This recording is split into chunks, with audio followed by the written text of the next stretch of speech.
não é um texto estruturado para ser lido. Esse texto aqui, essa tradução, é uma tradução que parafraseia um pouquinho o original.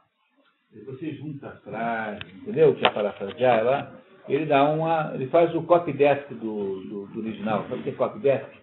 Copy-desk é outro sujeito que transforma, por exemplo, na redação do jornal, a palavra falada, que foi capturada no gravador, num texto jornalístico, porque a palavra falada é muito imperfeita, tem aqueles aqueles vícios de linguagem, aquelas reiterações, concordâncias mal feitas, e como há então essa baixa qualidade no texto oral, o copy-desk faz aquele ajuste, né? Junta tudo lá. Então esse texto aqui é um texto copidescado, para falar um neologismo aí, tá? Fala assim em redação de jornal, copidescado. Não é um monstrengo linguístico, porque copy-desk dá para escrever em português, portanto você escreva com QU no final. Copy-desk, tá bom, não tem nenhum mal em falar assim. Tá? O mal não está em você incorporar palavras novas. O mal está em você incorporá-las sem adaptá-las à índole da língua portuguesa. Então, escrever copy-desk com inglês, aí está errado, porque aí a gente está apenas transferindo uma palavra de lá para cá. Então, escrever copy-desk funciona. Então, a estrutura da língua é cheia de coisas assim. Então, os operários brasileiros vinham, os engenheiros ingleses conversando na construção da ferrovia, e eu vi os engenheiros ingleses falar em slipper. Slipper é o nome, é o dormente, né? To sleep, né? Slipper é o dormente, que é aquela madeira que fica transversal ao trilho. E os operários brasileiros usam slipper e chamaram de chulipa. O que está absolutamente perfeito, é uma maravilha, tá? Não tem nada de errado nisso. O meu velho professor Palestro dizia que tem duas pessoas só com capacidade de fazer a língua, que tem legitimidade. É o povo que inventa a chulipa, que é legítimo, é escrevível em português, é pronunciável, tem todo sentido do mundo. Chulipa é perfeito. E o sujeito que é culto, verdadeiramente culto, que daí ele sabe dizer dormente, porque ele vê slipper, dormente. O que estraga a língua é o Ibrahim Soeb no meio, entendeu? Dizendo bobagem. Entendeu como é que funciona? O sujeito verdadeiramente culto, como o Camões, ele vai lá e diz assim, pô, o que é esse troço? Slipper. Ah, dormente. Sleep. Então, dormente. Dormente não é bom? Pô, ele fala tudo. Como o povo não sabe o que é slipper, então ele ouve slipa, chulipa. Pronto. Então, há legitimidade e beleza tanto no dormente quanto na chulipa. A desgraça é o cretino chamando de container. No meio. Container. Container, né? O container chegou. Vê que não, né? Compreenderam? Faltou alguém culto dizer assim, não, pessoal, é o seguinte, ou a gente chama de contenedor, porque container não é português, então vamos pegar o parentesco mais próximo, que é o espanhol. Então, quando você não tem solução em português, você automaticamente pega espanhol. Essa é a regra geral, que é parente primo irmão, né? Aí você vai para o contenedor, né? Ou então espera o povo chamar de qualquer coisa. Quando o estibador do porto começar a chamar de container, eu acho que não sei se dá para fazer, porque esse tem não é português, a gente não fala assim, né? Não temos essa forma linguística, essa forma oral, né? Bom, mas isso é outro assunto, né? Continuamos, por favor. Quem é que vai ler agora? A Carmen está proibida, né? Outro voluntário, por favor. Vamos lá, voluntário para ler. Estamos na página 71, página item 3. Quem gostaria de ler? Vamos lá. Vamos lá, vai. Mas não apenas são as virtudes tanto geradas. Não, é no item 3, na página 71. Uma indicação de nossas disposições é fornecida pelo prazer ou dor que acompanha nossas ações. Um homem é moderado, se abstém do prazer do corpo e considera a própria abstinência prazerosa. É um desregrado que a experimenta como aborrecido.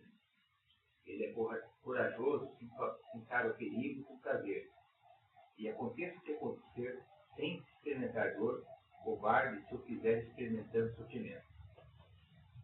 Na verdade, a virtude moral concerne a prazeres e dores, pois o prazer nos leva a realizar ações vivas e a dor nos leva a deixar de realizar ações novas. Daí a importância, salientada por Platão, de ter sido decididamente treinados desde a infância a gostar e não gostar das coisas apropriadas. Esse é o significado da boa educação. Então, aí tem uma definição de educação maravilhosa. Educar alguém é ensiná-la a gostar e não gostar das coisas que devem ser gostadas e não gostar das coisas que não devem ser gostadas. Ou seja, das coisas apropriadas. Bom, nota 42. Especialmente os diálogos A República e as Leis, de Platão. Esses são os dois. As leis é o último diálogo de Platão, mas a República não, mas já é da terceira parte da vida de Platão. Então são os diálogos em que ele tenta propor um debate sobre como deveria ser a sociedade humana. A República é um modelo de sociedade humana. É um livro muito interessante, né? Se alguém quiser comprar esse livro, tem uma sugestão boa, a Livraria Cultura de São Paulo, na internet, vende a edição da Fundação Calouste Gulbenkian, que é um livro que custa R$100 e poucos por aí, está vendendo por 60, acho que capa dura, são maravilhosas. Se alguém tiver interesse em comprar esse livro, é a hora de comprar a República. Está pela internet, Livraria Cultura, em São Paulo, está num preço extraordinariamente bom. Edição de luxo, capa dura, tradução portuguesa, da Fundação Calouste Gulbenkian. Calouste Gulbenkian. É uma fundação, em Portugal, tem um sujeito que era armênio, e que, não sei bem a história, mas ele fundou em Portugal, tem uma fundação em Portugal, Calouste Gulbenkian, que é uma entidade assim voltada para a promoção da cultura. Há muitos anos já, isso é uma coisa muito, com um trabalho de belíssima qualidade, muito boa qualidade da Calouste com C, Gulbenkian. Continuamos. Ademais, se as virtudes têm a ver com as ações e paixões, e toda paixão e toda ação são acompanhadas por prazer e dor, isso constitui uma demonstração adicional de que a virtude diz respeito ao prazer e à dor. Uma outra indicação é o fato de a dor ser o meio da punição. Pois a punição é uma espécie de medicina, e é da natureza da medicina operar por meio de opostos. Além disso, como afirmamos anteriormente, toda disposição formada da alma realiza sua plena natureza em relação e ocupando-se com aquela classe de objetos através dos quais ela tende a ser corrompida ou aprimorada. Mas se os seres humanos se corrompem através de prazeres e dores, a saber, quer perseguindo e evitando os prazeres e dores equívocos, quer os perseguindo e evitando um momento equívoco, ou da maneira equívoca, ou em um dos outros meios equívocos, entre os quais erros de conduta podem ser logicamente classificados, razão pela qual alguns pensadores definem as virtudes como estados de impassividade e repouso, embora incorram em erro ao usar esses termos de modo absoluto, sem adicionar na maneira certa ou errada, e no momento certo ou errado, e as demais qualificações. Alusão é provavelmente aos estoicos, que sustentavam a título de objetivo ético um estado de completa libertação e isenção de qualquer paixão ou emoção, a quem dava o nome de apatia, né? Que é a apatia, né? Moderno, nosso. Que é precisamente o que Aristóteles combate como um extremo de deficiência, contrário à sua doutrina de mediania, que levaria o ser humano a completa insensibilidade. Então ele já vai explicar melhor isso, tá? Em seguida aqui não se incomode que já vai ficar bem claro. Apresentamos, portanto, a suposição de que a virtude moral é a qualidade segundo a qual se age da melhor forma em relação aos prazeres e dores, e que o vício é o oposto. As considerações que se seguem esclarecerão ainda mais esse mesmo tópico. Ele vai explicar melhor. Mas o que que é a qualidade, a virtude moral? A virtude moral é a virtude da alma sensitiva, não da alma intelectual, né? Sempre lembrar que a alma vegetativa não tem virtudes, porque ela age automaticamente sem você poder interferir, ela não é sensível à razão. A alma sensitiva tem virtudes porque ela pode ser modulada, portanto, se ela pode ser modulada, pode ser interferida pela razão. Então, esse primeiro conjunto de virtudes da alma sensitiva é a virtude moral. Depois, mais tarde, no livro, ele fala da virtude intelectual, que, na verdade, a virtude intelectual é uma virtude superior à virtude moral. Ele não disse ainda, né, mas eu estou antecipando para vocês, porque a virtude intelectual, no fundo, é da alma intelectual, que é aquela que é 100% racional. Portanto, ela é relativamente superior à alma sensitiva. Ele vai explicar depois, tá? Não se precipite. Então, é o quê? É a melhor forma em relação a prazeres e dores, e que o vício é o oposto. Então, a virtude moral é uma escolha que se faz e que ele vai explicar agora em seguida. Vê? Olha só. Há três coisas que constituem os motivos da escolha, e três que constituem os motivos do evitar, a saber, o nobre, o útil e o prazeroso, e seus opostos, o vil, o nocivo e o doloroso. Ora, com respeito a todos eles, é provável que o homem bom haja corretamente e o homem mau incorretamente. Contudo, especialmente com respeito ao prazer, pois este é o comum ao ser humano e aos animais inferiores, e também acompanha todos os objetos de escolha, visto que tanto o nobre quanto o útil nos parecem prazerosos. Por outro lado, e é de se notar que a suscetibilidade ao prazer se desenvolve em todos nós, desde o berço, de sorte que essa paixão é difícil de ser erradicada, estando enraizada na estrutura de nossas vidas. Outro sim, o prazer e a dor constituem também os padrões por meio dos quais, em todos nós, no maior ou menor grau, regulamos nossas ações. Em razão disso, o prazer e a dor são necessariamente a nossa maior preocupação, uma vez que sentir prazer e dor, correta ou incorretamente, exerce um grande efeito sobre a conduta. E se acresce ainda que é mais difícil lutar contra o prazer do que contra a ira. Difícil como é, segundo Heráclito. Vocês não sabem, mas eu fui pesquisar aqui. O que Heráclito diz é o seguinte: é difícil lutar contra o desejo. Ele consegue tudo o que quer, ainda que lhe custe a alma. Uma afirmação de Heráclito, tá? Que ele está citando aqui, que é um filósofo pré-socrático. É difícil lutar contra o desejo. Ele consegue tudo o que quer, ainda que lhe custe a alma. Não está. Tá? Está no... Eu contei no outro texto qualquer. Vamos lá. É difícil lutar contra o desejo. O desejo. Ponto e vírgula. Ele consegue tudo o que quer, vírgula, ainda que lhe custe a alma.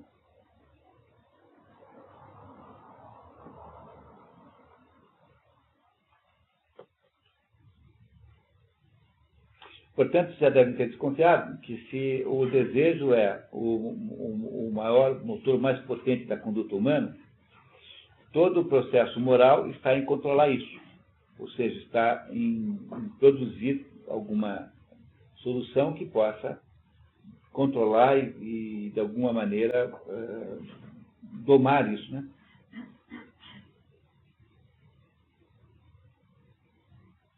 Você pode reler ali que se acrescenta? Que se acresce ainda que é mais difícil lutar contra o prazer do que contra a ira. Difícil como é, segundo Heráclito. Mas a virtude, como a arte, se ocupa constantemente com o que é mais difícil, uma vez que quanto mais difícil é a tarefa, melhor é o êxito. Inclusive, por essa razão, o prazer e a dor despontam necessariamente como a principal preocupação da virtude, bem como da ciência política, visto que aquele que pessoalmente dele se serve corretamente será bom, e aquele que o fizer incorretamente, mal. Portanto, a modulação do prazer é o meio termo que ele vai nos ensinar, né, como instrumento de vida moral. Então, vamos mais um pouquinho. Podemos, então, ter como assentado que a virtude diz respeito aos prazeres e às dores, que as ações que a produzem são aquelas que a ampliam e também, se diferentemente realizadas, a destroem, e que as ações a partir das quais foi produzida a ação, também aquelas nas quais é ela convertida em ato. A ideia aqui central desse trecho é que a nossa alma sensitiva, ou seja, aquilo que nós temos, digamos, que tem uma característica de impulsividade, como se ela fosse automática, como é a alma vegetativa, no entanto, pode ser controlada. Por quem? Pela razão. É a razão, então, quem controla as paixões, os desejos, as emoções, que são uma espécie de querer bruto. E, então, o ato de ter a possibilidade de ter virtude moral depende fundamentalmente de produzir um controle dos prazeres, ou seja, do desejo de prazer. E vai explicar melhor, já fica mais claro, mas já vamos entrar aqui no detalhe. Continuamos, Agaíto, por favor. É possível, todavia, que uma questão se apresente a saber o que queremos definir ao dizer que para se tornar justo é preciso realizar ações justas, e que para se tornar moderado é preciso realizar ações moderadas. Pois se os seres humanos realizam atos justos e moderados, já são eles justos e moderados, exatamente como aqueles que escrevem e falam corretamente ou tocam afinadamente, são letrados ou mudos. No fundo a restrição é assim, né?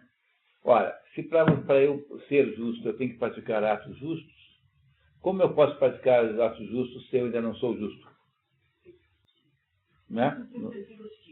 É o que é o efeito Tostino. Se vende bem porque é torradinho, se é fresquinho porque vende bem.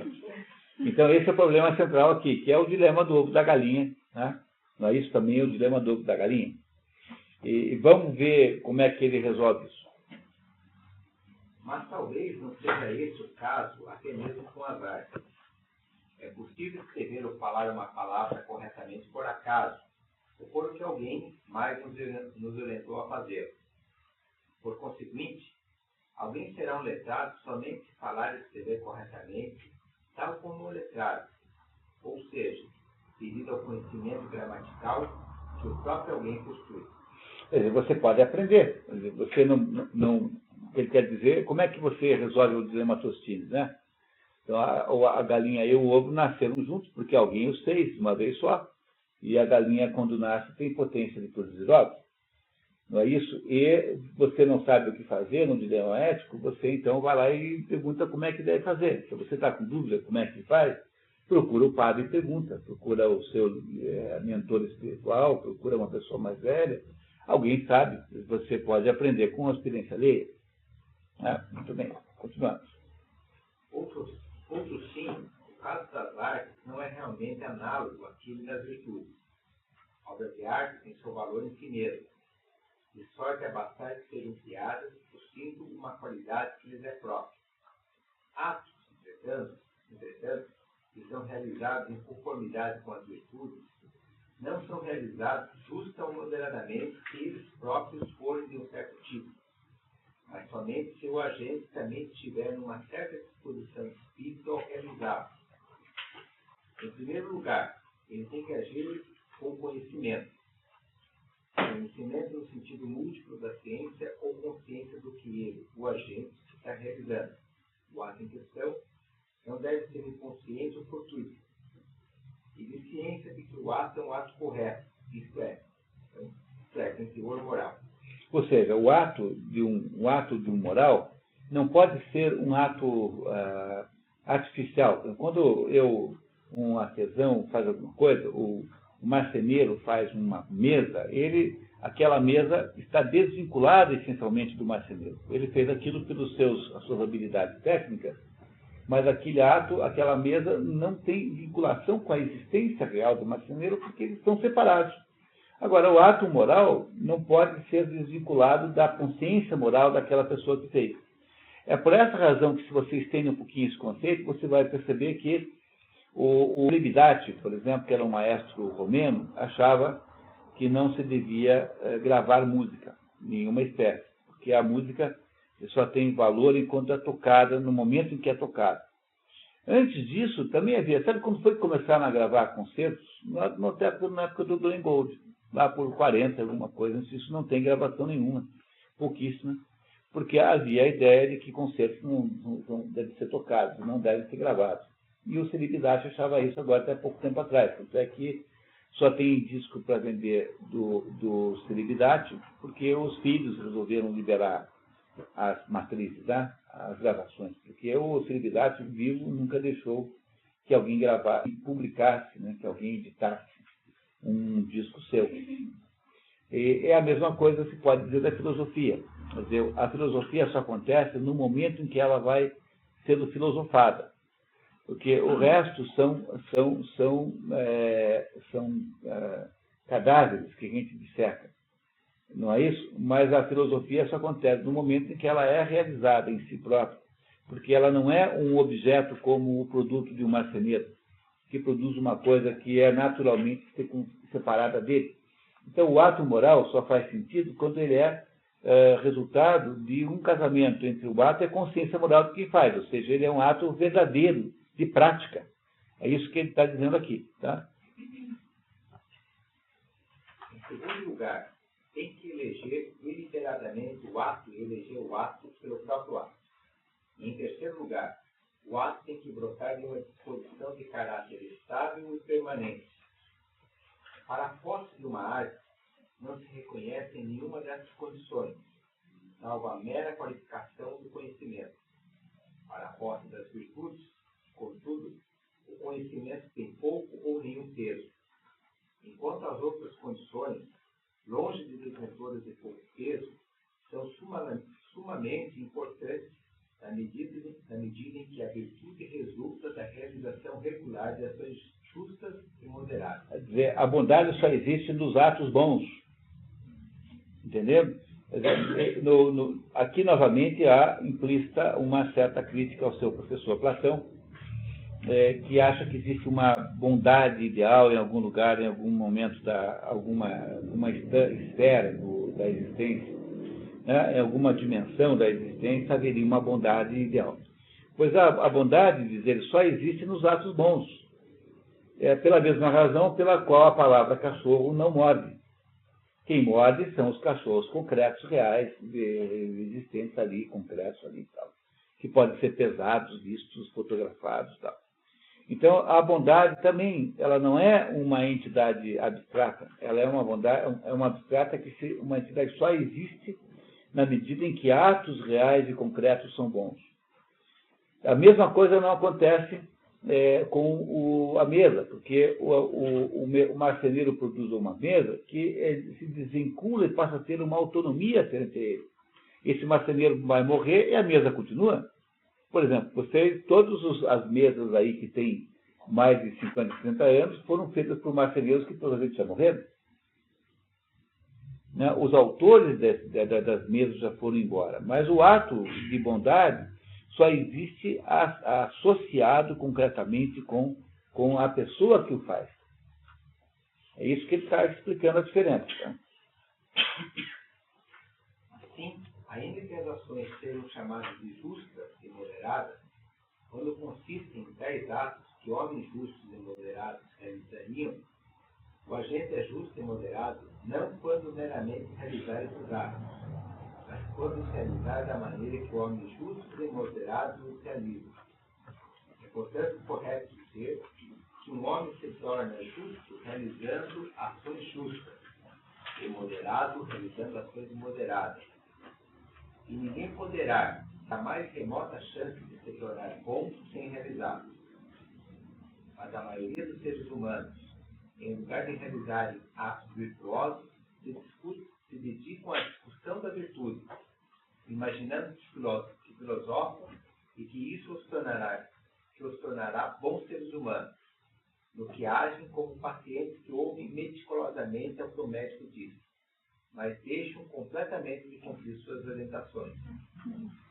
Essa modalidade de filosofia conduzirá tanto a um saudável estado de alma, quanto o tipo de tratamento mencionado e negligenciado por paciente conduzirá à saúde do corpo.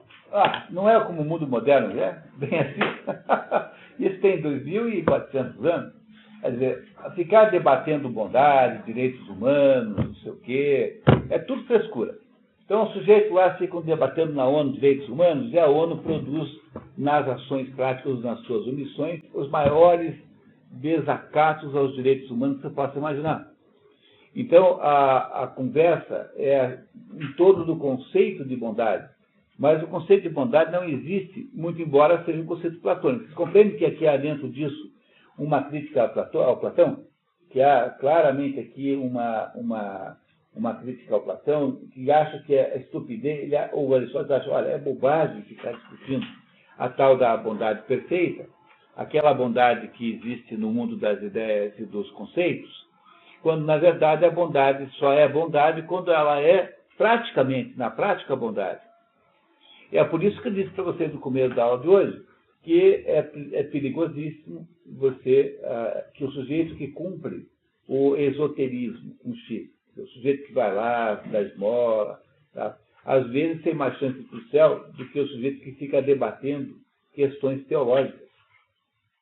Porque o debate de questões teológicas pode levar a um gnosticismo, que é a tentação de querer virar professor de Deus, ou querer saber o que Deus sabe, achar-se que muito sabichão, quando, na verdade, espera-se que o ser humano tenha uma certa humildade. Quem assistiu o Fausto II, aí 15 dias, né, deve lembrar que essa é a chave de interpretação da obra, porque o que acontece no ser humano é que se a nossa mente, a nossa razão, é capaz de penetrar nos pequenos mistérios, então nós somos capazes de estabelecer compreensões sobre o modo como o mundo é, mas apenas um mundo que é compreensível, que é o mundo que é aquilo que se chama de cosmos, que é compreensível em parte, não é? No entanto, para a compreensão dos grandes mistérios, que são os mistérios divinos, os mistérios de Deus, no fundo, nós só podemos fazê-lo pela passividade contemplativa, ou seja, pela humildade contemplativa, que é uma coisa que é um certo tipo de ação, embora eu tinha passividade, né? Embora a passividade se chame como tal, é um tipo de ação. Né? A passividade é uma ação concreta, ela não é uma não-ação. Ela é uma ação, embora seja passiva, né? E não seja contemplativa. É por isso que não se deve nunca de acreditar que a passividade implica numa songamonguice, porque a passividade não é um ato, não é um não-ato, a ação. Então, quando a gente diz assim que as mulheres são passivas, esse critério de passividade feminina é um tipo de ação. E se você não entende isso, você jamais entende o sentido da passividade. Porque a passividade fica aparecendo, assim à primeira vista, como sendo uma coisa de omissão. Mas a passividade não é uma omissão. Quando Jesus se deixa matar, isso não é uma ação? Jesus foi feito omisso ao se deixar matar? Não, é uma ação de se deixar, mas é uma ação completamente clara e nunca é uma omissão, não é uma ação da monguice. Não é isso? Então, o que o Aristóteles aqui está querendo nos dizer é que essa conversa teórica sobre virtude, que é a conversa platônica, né? Ele não está aqui dizendo clareza, porque também não pode dar um pontapé no professor dele cada página, fica chato, né? Afinal, né? Ele já tinha morrido, né, nessa altura, mas você estudou 20 anos com outro, então você não pode ser assim, mal educado, mal agradecido. Então ele aqui está dizendo que a conversa sobre virtude teórica é errada. Na verdade, não é, porque é preciso também falar sobre a virtude teórica. Mas o que ele acha é que a virtude, em termos reais e concretos, só se manifesta nos atos virtuosos. E que são os atos virtuosos que fazem com que você tenha a virtude moral, e não a capacidade de debatê-los. Por quê? Porque as virtudes morais não são a mesma coisa que virtudes intelectuais. Para um filósofo, a incapacidade de falar as virtudes é um grande mal e um grande defeito, porque as virtudes intelectuais dependem de você ser capaz de compreender, de fato, aquilo com a linguagem analítica. Agora, para o âmbito das virtudes morais, que é o âmbito com o que ele está lidando nesse livro, até agora, não é? Isso, até agora. As virtudes morais só existem na medida em que elas são atos, mas elas não têm nenhuma importância especulativa. Entenderam isso? É a mesma coisa que eu expliquei quando eu expliquei a diferença de exoterismo e de esoterismo. Então, para uma pessoa, para qualquer pessoa, o processo de salvação não depende de especulações metafísicas, mas depende só de você obedecer à regra, à lei, a Sharia, né? Que no fundo os três são uma espécie de Sharia, no fundo. Mas é preciso separar as duas coisas, porque há virtudes intelectuais, intelectivas, e há virtudes de natureza moral, que é o que ele está falando agora. Ok? Continuamos, por favor? A seguir, temos que tratar da definição formal da virtude. Pronto, agora o espertinho acabou de dizer que não é para fazer isso, vai fazer.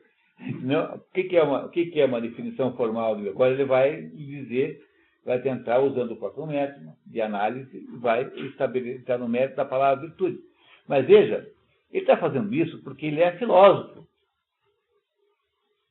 Entenderam? Então, não há modo de você escrever um livro de virtudes morais sem falar de virtudes intelectuais, sem usar instrumentos intelectuais. Mas ele está dizendo para a gente não fazer. Mas ele é filósofo, ele não é para ele que está escrevendo o livro. Ele está dizendo para nós sermos mais virtuosos. Mas ele, para nos ensinar isso, agora vai botar de volta aqui o chapéu de filósofo, né? Vamos ver. O estado de alma é ou uma paixão, uma capacidade ou uma disposição, de modo que a virtude tem que ser uma dessas três coisas. Pronto, isso aqui é definição isso é psicologia aristotélica, né? Então, dentro das descobertas psicológicas, dentro do modelo psicológico aristotélico, diz que, olha, o estado de alma, a alma é psique, né? Então, o estado mental, né, ou da alma, ou é uma paixão, entendo por paixão, emoção, tá? Ou é uma capacidade, que é uma faculdade, né, alguma coisa capaz de fazer, ou uma disposição. Tá? E ele vai já explicar a diferença entre capacidade e disposição. Então, portanto, não fiquem nervosos. Vamos lá. Em si, a capacidade é uma coisa genérica e a disposição é alguma coisa associada à intensidade. Então, enquanto a capacidade trata apenas de uma qualidade, por exemplo, a qualidade de se enfurecer. Não é uma qualidade psicológica? A qualidade de se encantar, a qualidade de apiedar-se. A disposição implica em saber quanto é que nós somos capazes de nos apiedarmos. Compreenderam isso? Tá? É isso que ele vai nos dizer. Por paixão, quero dizer desejo, ira, medo, confiança, inveja, júbilo, amizade, ódio, saudade, ciúme. São todas emoções, né? Todas emoções. Zelo, bem como zeloma, não tem a rigor o peso pejorativo da nossa ideia de ciúme, embora inclua a ideia de estar ocioso de zelar por. Trata-se mormente do sentido de rivalização, para que o nosso termo e conceito de emulação se expressaria mais propriamente. Em vez de ciúme, chamar de emulação, porque ele está aqui entrando no método da tradução que ele não fez, né? Compaixão, e geralmente aqueles estados de consciência ou sentimentos que são acompanhados por prazer ou dor. As capacidades são as faculdades... Desculpe, só um minutinho, aqui é bom não perder um ponto, né? Aí vocês percebem que o prazer e a dor, qualquer estado associado ao prazer e à dor, são essencialmente quantitativos. Não é isso? Então, quando você vê o Brasil tentando fazer uma civilização com base nos prazeres das sensações, que é o projeto brasileiro civilizatório, é essa coisa de carnaval, de samba, né? Ou seja, os brasileiros só se emocionam com coisas assim. Eu me lembro lá em Fascinar o Céu, né, naquele programa lá, eu fiz lá dezenas de palestras lá para aqueles professores. A coisa mais difícil do mundo era conseguir que aqueles professores ficassem 2 horas prestando atenção numa argumentação. Aí, quando chegava de noite, tinha lá um boteco chamado Barba Azul, né, uma mistura de bar com dancing hall, assim, né, e no Barba Azul, então, enchia, né, com aquelas professoras, e aí faziam aquele negócio de boquinha na garrafa. Então, você via que o contraste estúpido que havia entre aquela fascinação por aquela situação, aqueles olhos brilhando e aquela... É como se passar a tarde lá ouvindo alguém falar. Certamente que eu não estou considerando a possibilidade de eu ser chato, né? Também tem isso, né? Posso estar criando aqui uma espécie de auto-engano terrível, né?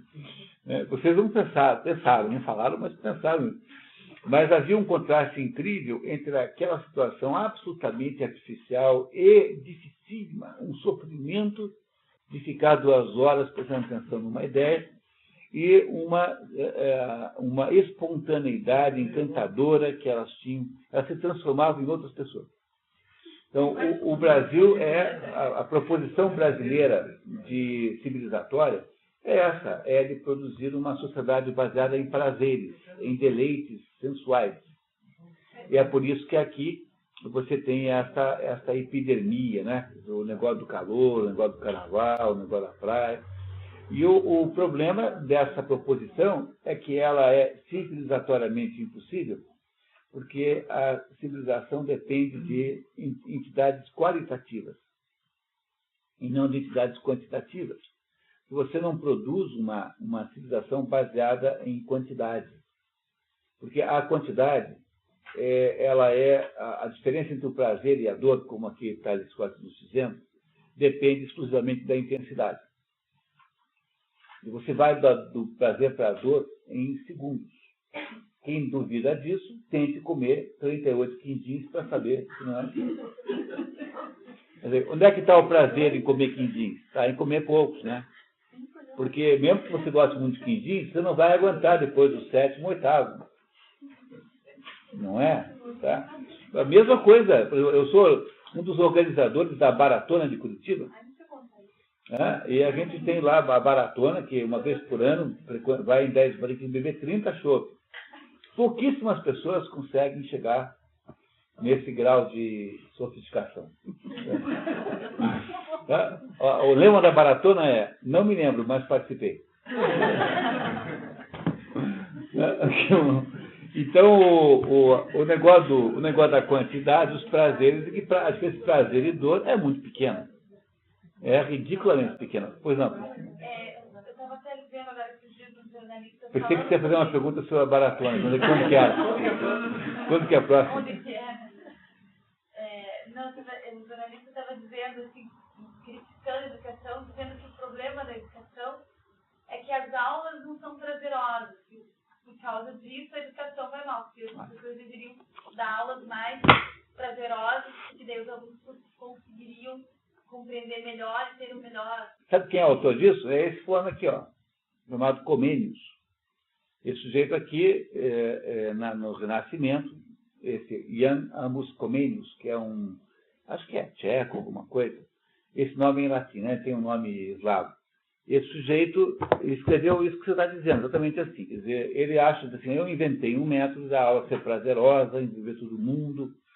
Esta concepção de educação nesse sentido, que tenta se implantar há 500 anos, é o maior fracasso que você possa imaginar, né? Porque...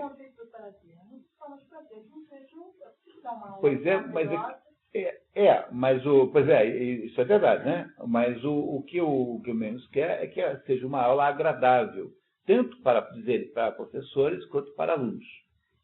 Então, o problema disso aí é que tudo isso que se pensou em pedagogia desde Comênius para cá, fez a destruição da possibilidade de educação e colocou no lugar um monstrengo chamado ensino. E ensino é a única coisa de que se fala, na verdade, na prática. Então, por exemplo, o ensino é um negócio tão fracassado, que você pega o Brasil, em que a gente sequestra as crianças 5 horas por dia das suas casas durante 8 anos, gasta um quarto do orçamento público para isso, e passados os 8 anos, é todo mundo burro. Ninguém sabe ler. Então, não sou eu que estou dizendo, é só pegar os jornais, está todo dia dizendo que as crianças de 8ª série sabem quanto contas de 4, quanto deveriam saber. Então, o resultado, né, os frutos desta árvore são muito ruins, muito, muito ruins, porque o problema da escola é que ela não é um processo de quantidade. Tudo que tem a ver com prazer é um conceito de quantidade. Tá? O prazer e a dor são apenas graduações quantitativas.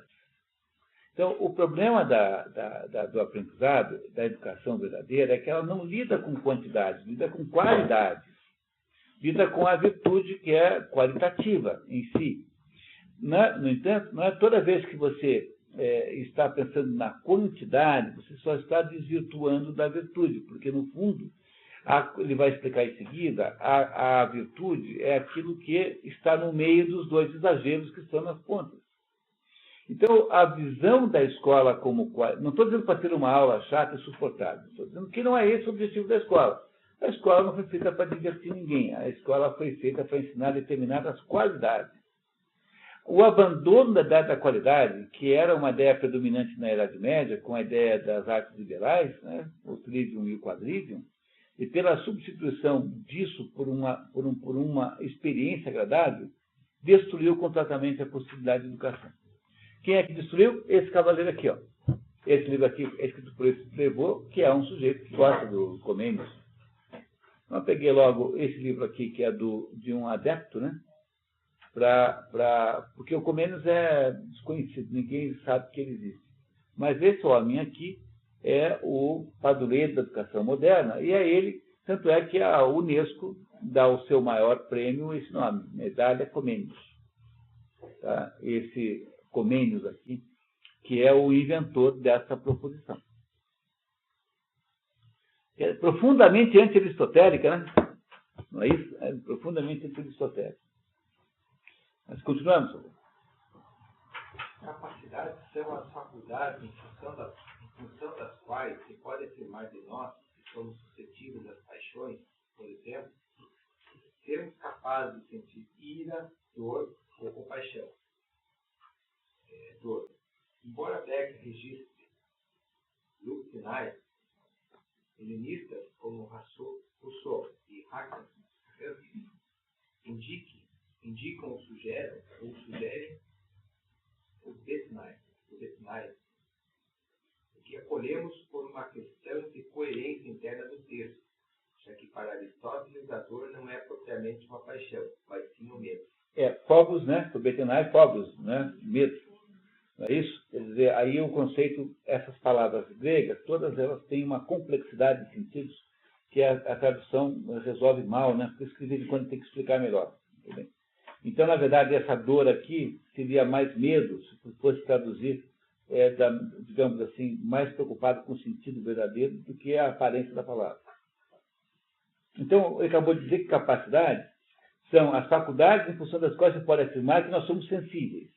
Então, a pessoa que não tem capacidade de apreciar uma ordem estética, uma obra de arte, não pode, jamais iria poder usufruir de uma obra de arte.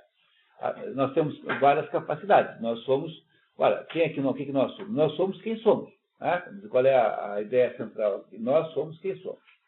Aquele debate existencialista, sartreano, não foi dar uma idiotice, né? Porque assim, você não é aquilo que você pensa que você é, e nem você pensa que é o que é. Não é assim. Nós somos quem somos. Como, dentro daquilo que nós somos, tá, há várias potências, uma dessas potências está em fazer perguntas assim, quem sou eu? Não é isso? Então, nós só podemos fazer perguntas sobre quem nós somos, porque naquilo que nós somos, essa potência está incluída.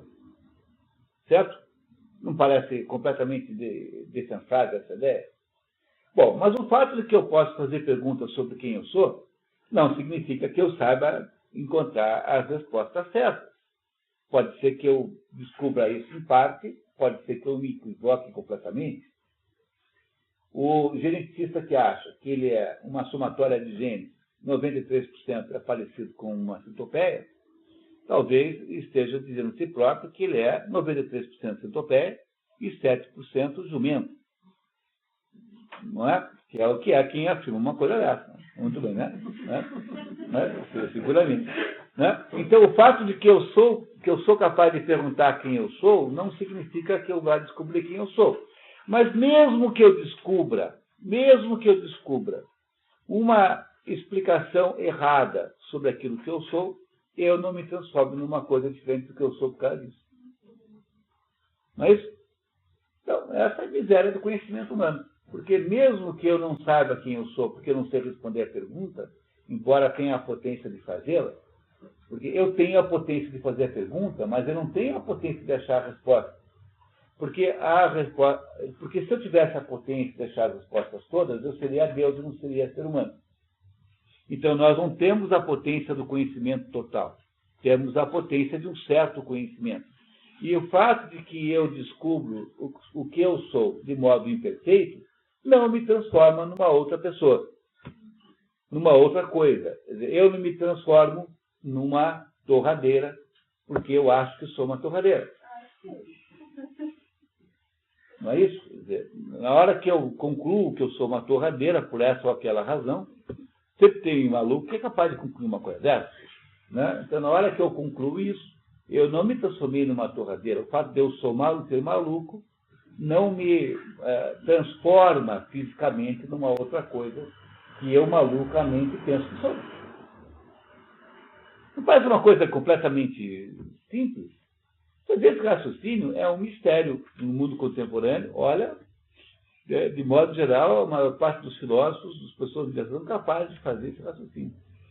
Né? Que é, no fundo, o que ele está dizendo aqui. Quer dizer, eu tenho o que caracteriza o ser humano, o qualquer ser, é um conjunto de potências. E todo conjunto, tudo que tem potência tem necessariamente limitação. Então, de vez em quando eu ouço assim reclamações, por que Deus não tira o mal do mundo? Bom, mas óbvio, ele não pode tirar o mal do mundo de jeito nenhum, porque Deus pode tirar esse ou aquele mal. Ele pode escolher um mal que o esteja incomodando e tirar esse ou aquele. Mas Deus não pode tirar o mal inteiro, porque na hora em que o mundo não tiver mal nenhum, o mundo é igual a Deus. Portanto, o mundo que não tivesse mal nenhum é um mundo que se dissolveria automaticamente. Nós queremos que o nosso mundo dissolva? Não. Então é melhor não ficar torcendo para o mundo não ter mal nenhum. Porque Deus não pode, por questões lógicas, está proibido, impedido de tirar o mal do mundo. Porque tirar o mal do mundo equivale a destruir o próprio mundo. Porque se o mundo não é Deus, ele necessariamente tem de ser imperfeito. E esse é o problema, é a explicação para você compreender. O nome dessa parte da filosofia é teodiceia. Porque os descrentes dizem assim, pô, mas espera um pouquinho. Que conversa é essa de que Deus é como é? Espera aí um pouquinho. Se o mundo tem mal. Se Deus pode tirar o mal do mundo e não tira, é porque Deus é mau, é sádico. E se Deus pode quer tirar o mal do mundo, então ele é bom, mas não pode, então Deus não é Deus. Compreenderam esse dilema? Esse é o dilema clássico de quem quer provar a inexistência de Deus. Dizendo que ou Deus é mau ou Deus não é Deus. É só um sujeito esforçado. Entendeu? No entanto, como é que você resolve esse dilema? Como é que você resolve esse dilema? Bom, se ele não pode nem quer, então aí já é um burro malvado. Entendeu? Aí já é outra coisa. Tá? Mas, entendeu? As três opções possíveis são inviáveis. Eu não posso defender nenhuma das três. Eu não posso defender que Deus quer e não pode. Eu não posso defender que Deus pode e não quer. E não posso defender que ele não quer e não pode ao mesmo tempo. Por quê? Porque eu tenho que levar em conta que a natureza da criação foi estabelecida com toda a potência que Deus tem de fazer o que quiser. Quando ele faz um mundo, ele não pode fazer um mundo igual a ele. Porque ele já é o mundo, ele não pode criar um mundo que é infinito, igual a ele, um mundo perfeito, infinito, porque esse mundo já é o mundo que ele habita. Então, para que ele possa criar um mundo que não é ele próprio, ou seja, um mundo que possa contrastar com ele, necessariamente o mundo que ele tem que criar tem que ser um mundo inferior e imperfeito. Não há saída para ele. Deus está prisioneiro dessa regra lógica. Compreenderam que essa não é alguma coisa que ele pode escolher? Porque se o mundo que ele criou fosse perfeito como ele não seria o mundo, seria Deus, seria, então não existiria mais.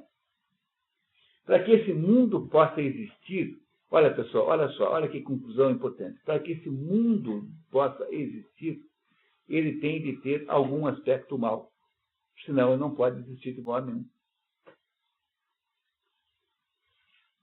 O preço para que o mundo possa existir é a sua imperfeição. Porque se o mundo fosse perfeito, ele não se descolaria de Deus. Ele não sairia da esfera de Deus. Portanto, não é para ficar reclamando. É muito pelo contrário, para dar graças a Deus. Porque se o mundo deixasse de ser mal por um segundo que fosse, ele desapareceria automaticamente.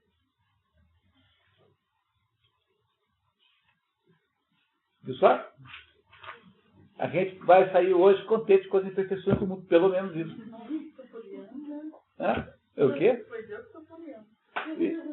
Pois eu sou o contrário da Poliana. Eu acho que as imperfeições, a Poliana acha que o mundo é ótimo e muito bom. Não, eu estou dizendo não, que é horroroso, que é péssimo. Mas que isso é alguma coisa que tem que ser assim. A Poliana não. A Poliana é aquela mocinha, né? Chatinha, né? Não sei. Hoje ninguém mais é a Poliana, né? Ninguém mais vê. Hoje as moças estão lendo Bruna Surfistinha. Então, em vez de ler a Poliana moça, estão lendo a Bruna Surfistinha jovem. Né? Não é assim que mudou? Acho que essa foi a mudança de literatura. Vai. Vamos. Continuando. Vamos lá. As disposições são os estados de caráter formados devido aos quais nos encontramos bem ou mal dispostos em relação às paixões. Por exemplo, estamos mal dispostos para a ira se estivermos predispostos a nos enraivecer com demasiada violência, ou sem violência suficiente. Estamos bem dispostos para a ira se habitualmente sentimos uma raiva moderada, analogamente com respeito às outras paixões. Ou seja, as disposições lidam com as intensidades, tá? Com as intensidades. Enquanto que as capacidades lidam qualitativamente com a potência. Então, é isso que ele está contando para nós aqui. Vai ficar claríssimo na sequência. Ora, as virtudes e os vícios não são paixões porque não somos classificados de bons ou maus com base em nossas paixões. Mas assim somos classificados com base em nossas virtudes e nossos vícios. Ou seja, ter a paixão não é absolutamente anormal. O problema é saber como é que você lida com isso, né? Com que intensidade você lida, quanto você as controla. Então, a virtude está não na paixão em si, mas no modo como se lida com ela. Portanto, está na disposição. É a disposição, em última análise, que te dá a ideia do mérito, né? Vamos ver como é que ele explica. Tampouco somos louvados ou censurados por nossas paixões. Um homem não é louvado por estar amedrontado ou irado, nem é censurado simplesmente por estar irado, mas por estar irado de uma certa maneira, embora sejamos louvados por nossas virtudes e vícios. Ademais, não nos sentimos zangados ou amedrontados por escolha, ao passo que as virtudes são certas formas de escolha, ou, de um modo ou outro, envolvem escolha. Além disso, dizem dentro de nós que somos movidos pelas paixões, enquanto, no que toca às virtudes e vícios, não dizem em relação a nós que somos movidos, mas que estamos dispostos de um certo modo. E as mesmas considerações também provam que as virtudes e os vícios não são capacitados, uma vez que não dizem de nós que somos bons ou maus, ou somos louvados ou censurados, simplesmente em razão de nossa capacidade para a paixão. É certo que possuímos certas capacidades por natureza, mas não nascemos bons ou maus por natureza, ao que, entretanto, nos referimos anteriormente. Eu já tinha dito isso, né? Tudo bem. Se então as virtudes não são nem paixões, nem capacidades, tudo o que resta é que devam ser disposições, com o que estabelecemos o que é a virtude em termos de seu gênero. Pronto, e aqui ele acabou de fechar o raciocínio. Olha como isso ficou redondo. É assim. Paixão, por exemplo, é o ciúme. Ter ciúme é uma coisa natural. Todo mundo pode ter ciúmes, porque na nossa estrutura ontológica, na nossa existência, há a capacidade do ciúme. Não é isso? Então, o ciúme é a paixão. A capacidade é alguma coisa que há em nós que permite que nós sejamos ciumentos. Mas isso tudo não tem nada a ver com virtude. Isso são, digamos, dados da estrutura humana. Onde é que está a virtude? A virtude é você não ser um ciumento maluco, não ficar perseguindo a outra pessoa, não ficar... Essas coisas que as mulheres fazem. Né? Entendeu? Quer dizer, a virtude está em saber lidar com o ciúme. Entendeu o que ele acabou de dizer? Né? Não parece completamente defensável isso, né? Quer dizer, a paixão é o determinado tipo de emoção. Ela é natural. Nós a temos mais ou menos porque somos seres humanos, porque temos capacidade para tê-la. Não é isso?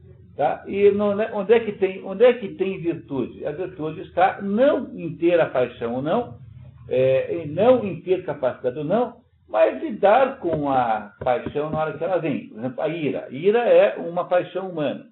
Todo mundo é capaz de ira. Mesmo as pessoas mais pacíficas são capazes de ira.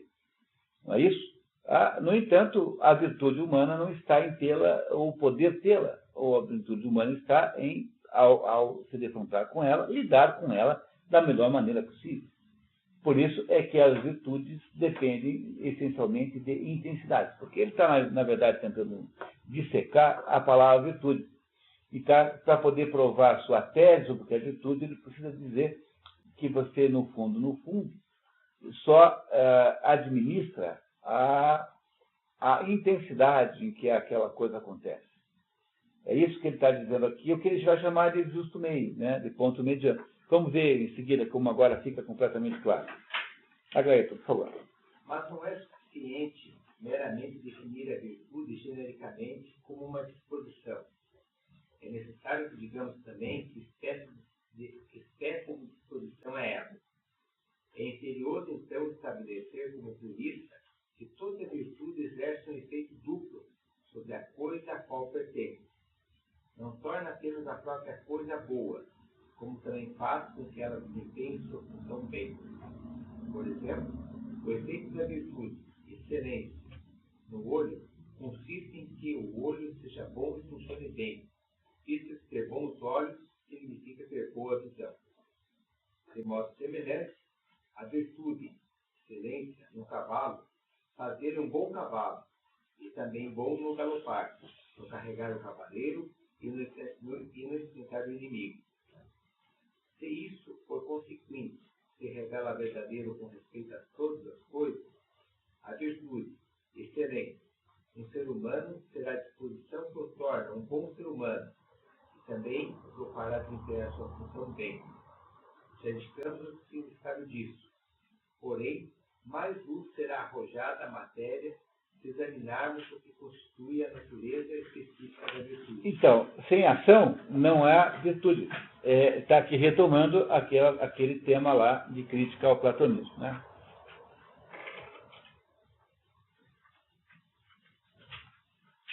Ora, se tudo que é contínuo e divisível é possível tomar a parte maior ou a menor, ou uma parte igual a essas partes podem ser maiores, menores e iguais, seja relativamente à própria coisa ou relativamente a nós. A parte igual sendo uma mediania entre o excesso e a deficiência. Então, eu posso dividir uma régua em dois pedaços iguais, um pedaço maior, outro menor, em vários pedacinhos, de um certo tamanho, que somados são maiores do que o outro conjunto de pedacinhos, enfim. Então, o que ele está dizendo é que você pode conseguir dividir no meio. Então, ele vai insistir na ideia do justo meio, tá? Vamos lá. Por mediania da coisa, quero dizer um ponto equidistante dos seus extremos, o que é exatamente o mesmo para todos os seres humanos.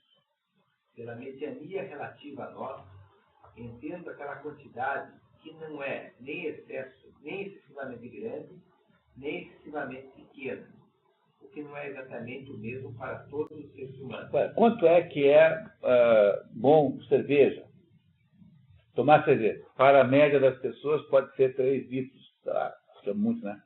Mas, sei lá, uma garrafa de cerveja. Quanto é que é para um sujeito que é especialista em beber? Talvez 5 litros.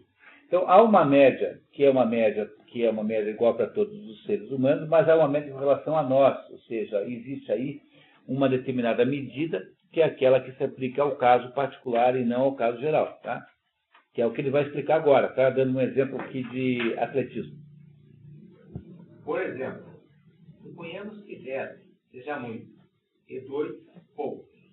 Então tomaremos a mediania relativamente à coisa, se tomarmos 6, uma vez que 6 menos 2 é igual a 10 menos 6. Que 6 é a média aritmética de 10 e 2, né? Portanto, é a média, tá? Sendo esta mediania de acordo com a proporção aritmética, sendo que a mediania de acordo com a proporção aritmética.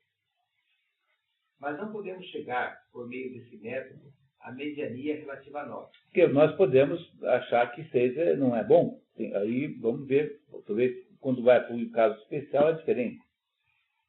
Suponhamos que 10 libras de alimento seja uma grande porção para uma determinada pessoa, e 2 libras uma pequena porção. Disso não se conclui que um treinador prescreverá 6 libras, porque talvez mesmo isso será uma porção demasiado grande ou demasiado pequena para um atleta em particular que irá receber. A história mais engraçada disso é a história do leito de Procrusto. O Procrusto seria a história mitológica de Procrusto é maravilhosa. Seria na Grécia, então, havia lá um país, uma determinada localidade na Grécia, onde tinha lá 2 tipos de gente. Tinham sujeitos grandões e fortões e uns baixinhos fraquinhos. E aí, então, os fortões viviam dando cacete nos pequenininhos. Aí Deus, muito indignado com aquilo, mandou um fulano chamado Procrusto, que era um sujeito muito poderoso, era um gigante poderoso, só que ele era muito burro. Mandou resolver a situação, acabar com aquela injustiça. E o Procrusto chegou lá e viu aqueles 2 tipos de população. Aí ele pegou, fez uma cama, portanto chama leito, né, por causa disso. E aí então ele pegava o seguinte, pegava os pequenininhos, ele botava na cama e tinha umas roldanas na cama, ele amarrava os braços e puxava até ficar do tamanho da cama. E aí pegava os grandões, põe na cama e cortava tudo que sobrava nas pontas. Aí ele, com isso, achava que estava fazendo justiça. Quando você olha para essa história, essa é a história do socialismo. A ideia que preside qualquer projeto socialista é essa ideia aí. É a ideia de que você fará uma média, que na verdade é apenas uma destruição da potência, porque é a destruição de todo mundo. Então, é isso que ele está dizendo. Não adianta fazer como o Procrusto, que aí os deuses ficou mais furioso ainda, foi lá e mandou matar o Procrusto. Está sabendo como acabou a história. Né? Há versões mais comuns dessa história que dizem que essa é a versão do Dumas, mas há versões mais comuns que dizem que o Procrusto não era mandado para os deuses, era só um assaltante que fazia isso com todo mundo passado, e tinha um leito e ou esticava ou cortava conforme o tamanho da pessoa. Então essa história é essa que a história está nos contando aqui, que está errado fazer assim. Às vezes, se a média é 6, não dá para fazer todo mundo 6. Se a média é 1,70 m, não dá para você cortar os de 1,80 m e esticar uns de 1,50 m. Também não vai dar certo, tá? Continuando. Será uma porção excessivamente pequena para Milo, famoso pensador grego, mas uma porção excessivamente grande para um homem que está começando a praticar atletismo. Algo semelhante acontece com a quantidade de exercício preparatório a ser feito para a corrida ou a luta. Assim, igualmente, o mestre de qualquer arte Evita o excesso e a eficiência, procurando e adotando o ponto mediano, a mediania, quer dizer, não da coisa ou objeto, mas relativa a nós. Se, portanto, a maneira na qual toda a arte ou ciência executa a sua tarefa é que, atendo a mediania e aplicando como padrão aos seus produtos, daí a observação corrente sobre uma perfeita obra de arte, da qual nada se pode tirar, nem nada a ela adicionar, significando que o excesso e a deficiência destrói a perfeição, ao passo que a adoção da mediania a preserva. E então, como dissemos, bons artesãos e profissionais observam a mediania quando trabalham. E se a virtude, como a natureza, é mais exata e melhor do que qualquer forma de arte, se cumprirá que a virtude que tem a qualidade de visar a mediania. Tá certo, pessoal? Está vendo o que ele fez? Ele foi nos conduzindo para definir o que é a virtude. A virtude está no meio de dois extremos errados. É isso que ele vai tentar agora em diante nos provar. Mas só vale para a virtude moral. Tá? Porque a virtude intelectual não é assim. Saber alguma coisa não é assim. A virtude intelectual não se aplica a esse conceito. Porque a virtude intelectual não é uma virtude quantitativa. A virtude é quantitativa, mas a virtude intelectual não é assim. Tá? Então, na virtude intelectual, há um processo de acumulação e não de criação do meio. Então, ele vai explicar depois, daqui umas 2 aulas, aí vai explicar melhor a virtude intelectual. Mas, essencialmente, são diferentes, tá? Pois não, Jorge? Só uma reflexão. Ele prega, vamos dizer assim, acho que a mediania das coisas é o objetivo. Isso, você tem que comer tanto a comida, não a comida que seria entregue para o Mike Tyson comer, depois da luta, e nem um prato que foi feito por Nelson Ned. Sim. Essa é a ideia, tá? A própria, vamos dizer, exercício da civilização, ele instiga a competição. O melhor aluno, é o melhor atleta, é o primeiro disso, é o primeiro daquilo. Em tudo que se faz, existe a competição. É um contrassenso com isso. Quer dizer que às vezes o extremo pode ser melhor do que a média? Não, estou dizendo que a civilização não se comporta dessa maneira. Tudo que tem a seleção é através da competição. Não, mas a civilização... O exemplo que se tem do comportamento. Não, mas aqui o problema da competição, a gente tem que entender melhor o que é a competição, né? Porque, na verdade, ele está falando apenas das virtudes. Competição não é uma virtude. Competição é um estado de coisas, é uma modalidade existencial. É também duvidoso que ela exista por si própria. Hoje eu estou convencido que não existe competição. Então, tudo que existe nas coisas humanas são cooperações. Entre as cooperações, entre os módulos de cooperação, entre os tipos de cooperação, existe um tipo de aparente competição, que é aquela que existe, por exemplo, quando os caribus lutam para poder cobrir as fêmeas na primavera, para dar um exemplo romântico. Né? Então, aquela competição entre os caribus é um processo, na verdade, cooperativo, porque é a maneira pela qual você melhora a qualidade genética do rebanho. Então, isso que nós chamamos de competição, por exemplo, empresarial, é alguma coisa que melhora a vida do consumidor. No fundo, é um processo cooperativo. A competição é apenas uma modalidade de cooperação. Ela não é alguma coisa que você possa contrapor à cooperação. Essa pergunta assim, cooperação, competição, é uma disposição, é um engano de concepção. Aí é que tem razão o Wittgenstein, né? O Wittgenstein, que é um filósofo que eu gosto muito pessoalmente, dizia que não existe problema filosófico nenhum. O que tem é confusão de linguagem. E, no fundo, não há problema filosófico. É claro que ele está errado, porque, de fato, há problemas filosóficos, mas ele está certíssimo ao dizer isso, porque 90% dos debates filosóficos são apenas sujeitos confusos discutindo coisas diferentes. Então, a ideia de que cooperação e competição possam ser opostos é um engano, não é verdade. Como também não é possível dizer que capitalismo e socialismo são opostos. são coisas de outro gênero, são apenas confusões de linguagem. É por isso que um treinamento filosófico verdadeiro ajuda a... O que Aristóteles faz? Ele não está aqui humildemente sempre dizendo assim, bom, vamos ver o que é virtude. Então, virtude é isso, isso, isso. Quer dizer, o processo de pensamento filosófico depende de se definir minimamente as palavras. Então, apenas estou dizendo isso porque o Jorge levantou esse ponto que eu achei que era oportuno até mencionar. Ele só está discutindo virtudes, por enquanto, virtudes. Tá?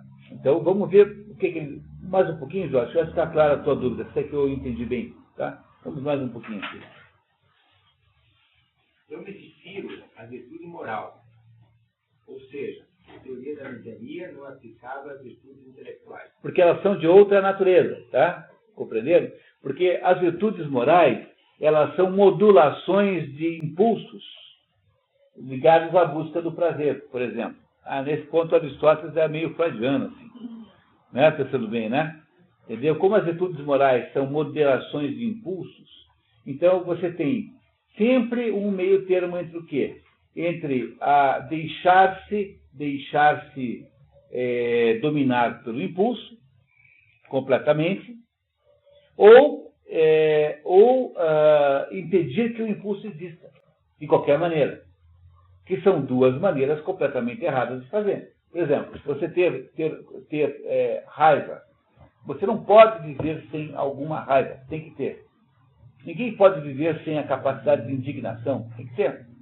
No entanto, qual é o problema da raiva? É que eu não posso deixar a raiva me tornar um assassino, depois vou matar um sujeito que me fechou no trânsito. Isso não é uma boa razão para você matar ninguém. Então, né, embora até possa merecer, mas não é uma boa razão para matar ninguém. Então, você deixar-se dominar pela raiva é uma maneira errada de lidar com o assunto, e viver como uma criatura impassível que não tem raiva nenhuma, feito uma mosca, né? Não sei, acho que a mosca pode ter raiva, né, de alguém, sei lá, né? Uma ameba, tal, né? Não é isso? Ele também está errado. Então, o que é a quantidade de, digamos, raiva aqui como indignação? É alguma coisa no meio dessas duas coisas. Entenderam? Porque, no fundo, as virtudes morais são virtudes associadas à modulação e não são associadas a um saber absoluto, como é o saber intelectual. São coisas diferentes. Tá? Vamos entender aos pouquinhos, ninguém vai fazer essa confusão, não. Tá? Continuamos, por favor. Pois esta concerne as paixões e ações nas quais se pode dispor de excesso ou deficiência, ou da devida mediania. Por exemplo, alguém pode estar receoso ou confiante, sentir desejo, ira ou compaixão, e experimentar prazer e dor em geral, seja em excesso ou deficientemente.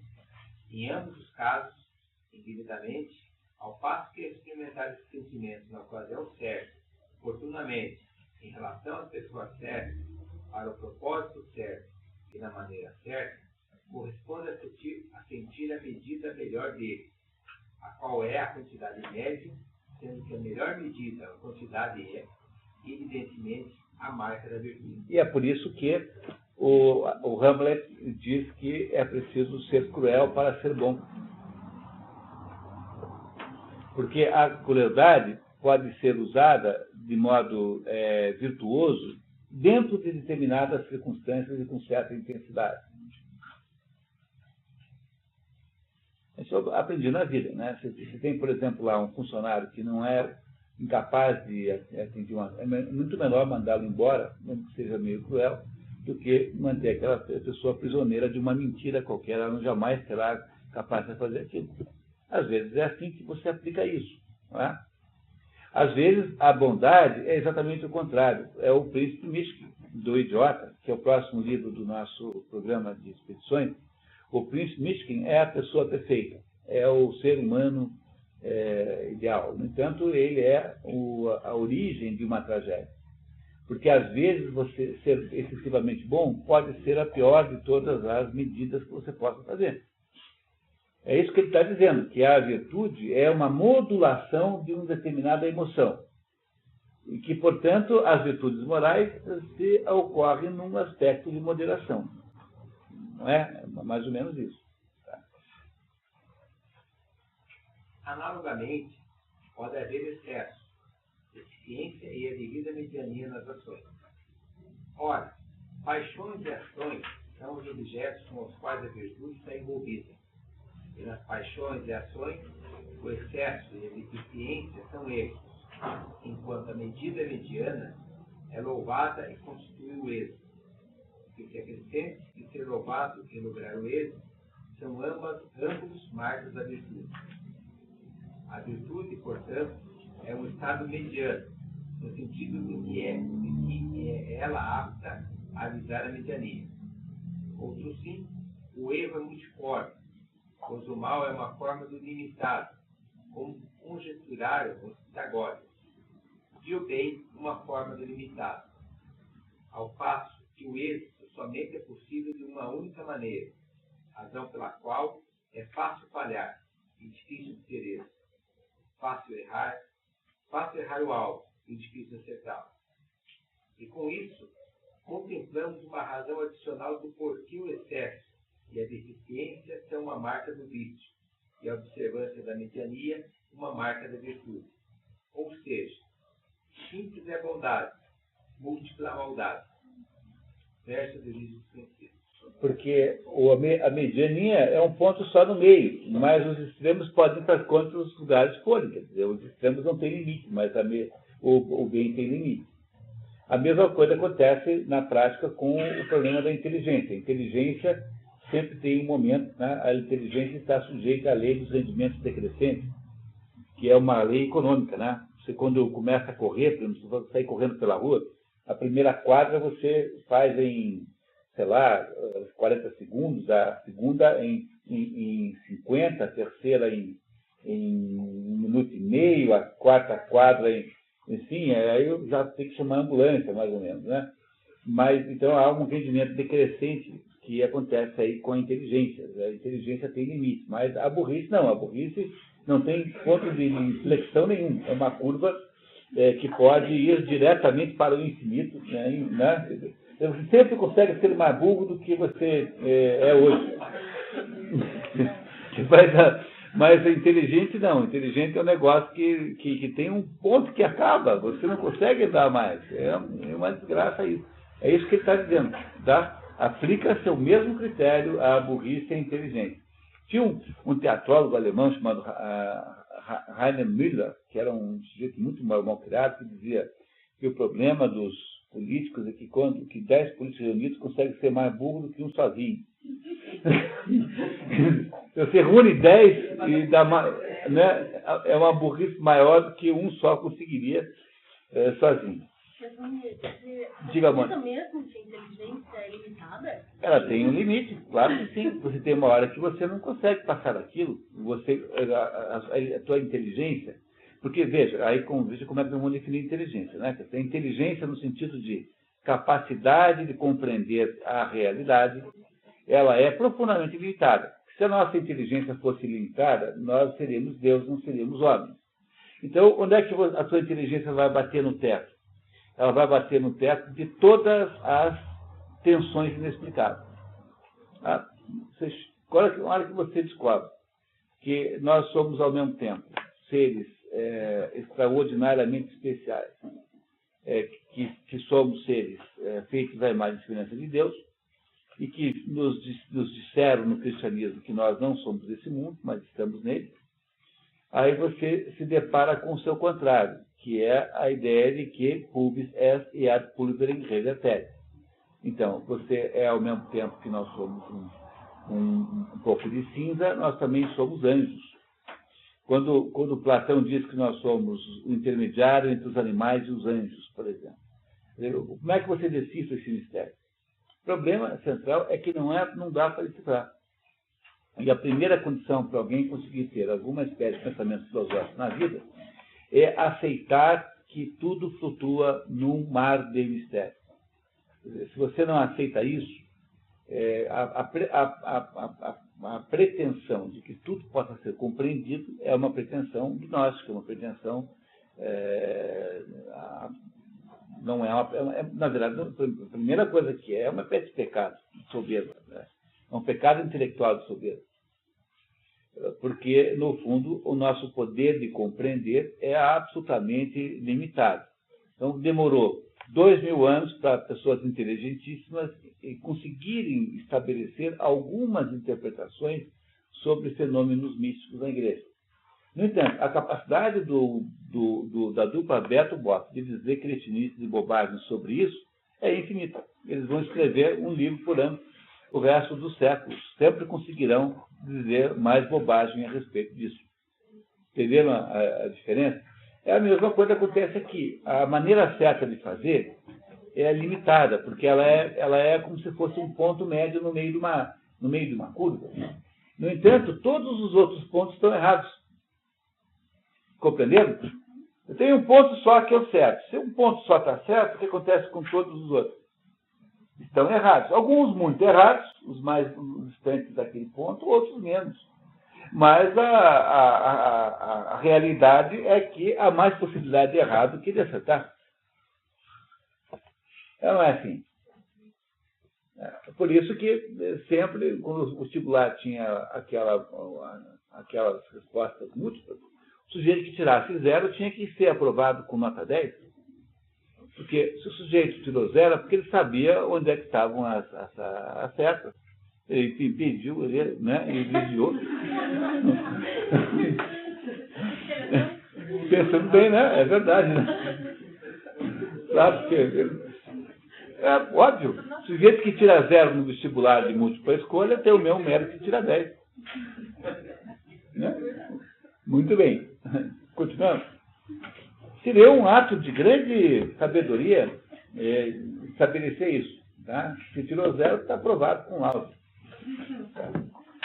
Continuando. A virtude é, então, uma disposição estabelecida que leva à escolha de ações ou paixões que consistem essencialmente na observância da mediania relativa a nós, sendo isso determinado pela razão, isto é, como o homem prudente determinaria. Portanto, o que é, afinal de contas, a maior de todas, o que é a felicidade? É a atividade da alma segundo a razão. Lembra que ele definiu isso? A maior de todas as felicidades, quer dizer, aquela que é o objetivo da vida humana, é a atividade da alma segundo a razão. E é um estado mediano entre dois vícios, um constituído pelo excesso e outro constituído pela deficiência. Acresce-se que é um estado mediano no qual, enquanto os vícios carecem ou se excedem no que é certo, tanto nas paixões quanto nas ações, a virtude encontra e adota a mediania. Consequentemente, enquanto do prisma de sua substância e da definição que exprime o que é realmente sua essência, a virtude é uma observância da mediania, daquilo da excelência e da exatidão. É um extremo.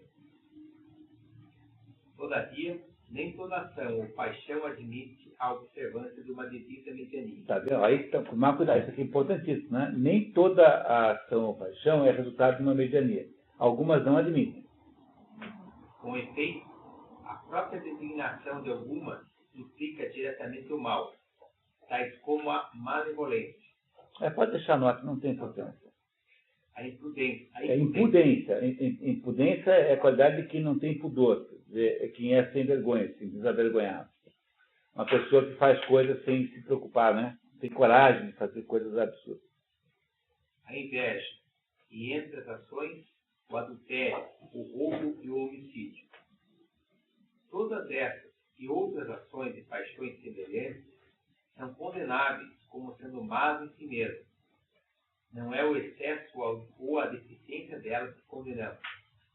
É impossível, portanto, agir corretamente ao praticá-las, estando nós necessariamente errados ao fazê-lo. Tampouco agir certo ou errado, no caso delas, depende de circunstâncias. Por exemplo, se alguém comete adultério com a mulher certa no momento certo e da maneira certa, o mero cometimento é errado. Quer dizer, entendeu? O adultério não depende de circunstâncias. A ira, né, depende de circunstâncias. Tanto é que às vezes é preciso ser cruel para ser bom. Mas o roubo não. Entendeu? O roubo, entendeu? Porque não é isso? E como isso é verdade, está naquela piadinha que a mulher pegou o marido com a amante e perguntou assim, o que é isso? E ele falou, azar.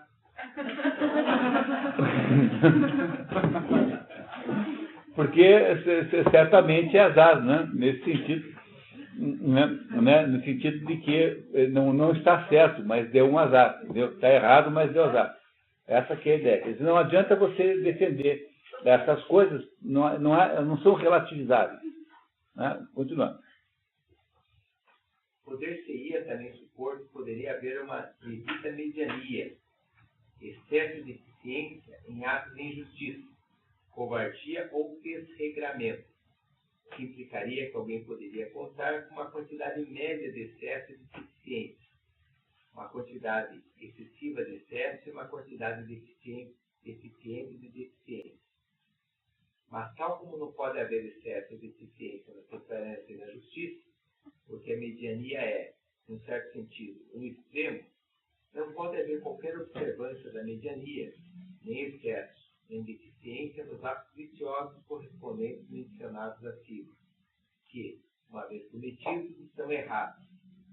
Diante disso, para que o formulemos em termos gerais, não há essa coisa de observar uma mediania em excesso ou deficiência, tampouco como em excesso ou carência na observância de uma mediania.